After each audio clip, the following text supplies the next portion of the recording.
So hey guys, welcome back to my channel. Shravan महिना सुरू असल्यामुळे आज आपण काहीतरी व्हेज फ्राय करणार आहे. तर मग बनवूया आपण आज व्हेज पनीर बिर्याणी. सो चला मग बघूया रेसिपी. सो पनीर बिर्याणी बनवण्यासाठी मी इथे घेतले आहे 2 मध्यम आकाराचे कांदे, मिरची, कोथिंबीर, पुदिना, टोमॅटो आणि आता नंतर मी घेतलं आहे पनीर. याला छान धुवून घ्यायचं आहे, याच्या क्यूब कट करून घ्यायच्या आणि मग क्यूब कट केल्यानंतर अशा आपल्याला फ्राय करून घ्यायच्या आहेत. गोल्डन फ्राय करून घ्यायचे आपल्याला. याला छान फ्राय झाल्यानंतर मी याला एका प्लेटमध्ये काढून ठेवलं आहे थंड व्हायला.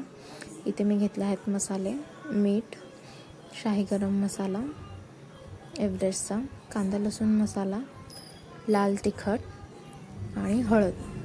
हे अख्खा मसाला गरम मसाला आहे. आणि आता तेल गरम झालं आहे, आपण एक कांदा टाकूया फ्राय करायला. कांदा बघा आपल्याला असा फ्राय करायचा आहे गोल्डन ब्राऊन होईपर्यंत. कांदा गरम झाल्यानंतर फ्राय झाल्यानंतर आपण यात टोमॅटो ॲड केले आहेत. टोमॅटो टाकल्यानंतर याला छान फ्राय होऊ द्यायचे आहे. टोमॅटो फ्राय झाल्यानंतर यात आपण ॲड करणार आहे हिरवी मिरची. हिरव्या मिरच्या ह्या मी उभ्या चिरून घेतल्या आहे. हिरवी मिरची टाकल्यानंतर आपण इथे टाकत आहे कोथिंबीर. कोथिंबीर नंतर आपण पुदिना टाकत आहे. पुदिना टाकल्यानंतर याला छान एकत्र करून घ्यायचं आहे. एकत्र केल्यानंतर आपण इथे टाकत आहे आलं लसणाची पेस्ट 3 चम्मच आणि मग याला एकत्र करून आपण जे मसाले घेतले होते ते टाकणार आहे आपण याच्यात. मसाले टाकल्यानंतर याला छान एकत्र करून घ्यायचं आहे. मसाले छान फ्राय होऊ द्यायचे आहे. त्यानंतर आपण जो अख्खा गरम मसाला दळलेला आहे तो पण यात टाकणार आहे. याने बिर्याणीला छान टेस्ट येते. बघा किती छान कलर आला आहे मसाल्याला.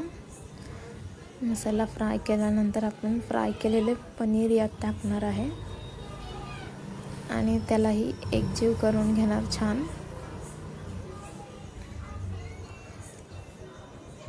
पनीर इथे छान एकत्र झालंय. किती छान दिसतंय बघा. पनीर हे फ्राय होऊ द्यायचं 1-2 मिनटं मसाल्यात. त्यानंतर मी ते बिर्याणीचे तांदूळ घेतले आहेत 1 किलो. याला छान वॉश करून घ्यायचं आहे. चांगले वॉश केल्यानंतर आपल्याला हे टाकायचे आहे यामध्ये. पण हे तांदूळ टाकून देऊया आणि तांदूळ टाकल्यानंतर हे सर्व मिश्रण एकत्र करून घ्यायचं.